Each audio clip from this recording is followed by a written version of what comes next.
વાત એવી છે કે ભરત અને ગીતા બંને એકબીજાના પ્રેમમાં ગળાડૂબ હતા. બંને લગ્ન કરવા માંગતા હતા, પણ તેમને આશંકા હતી કે તેમનો પરિવાર તેના માટે તૈયાર નહીં થાય.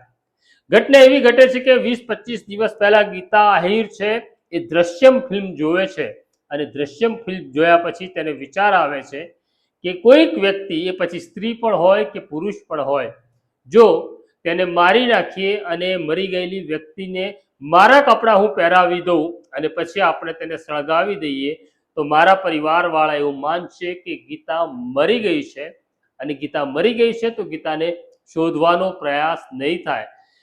ગીતા અને ભરતે પ્લાન કર્યો, અને પછી આપણે કોઈ બીજા રાજ્યમાં જતા રહીશું અને ત્યાં સુખેથી રહીશું. એટલે ભરત આહિર 15 દિવસ પહેલા મુંબઈ જાય છે, કામ ધંધાની શોધ કરે છે, ઘરની શોધ કરે છે, અને પછી તે સોમવારે પાટણ પાછો આવે છે. પાછો આવી તેનું કામ હતું હવે જેની હત્યા કરી શકાય એવી સ્ત્રી અથવા પુરુષની શોધ તેણે કરવાની હતી.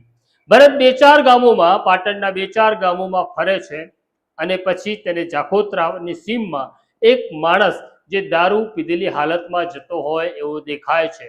એને પોતાના મોટરસાયકલ ઉપર લઈ જાય છે અને અવાવરું જગ્યાએ લઈ જઈ એનું ગળું દબાવી દે છે.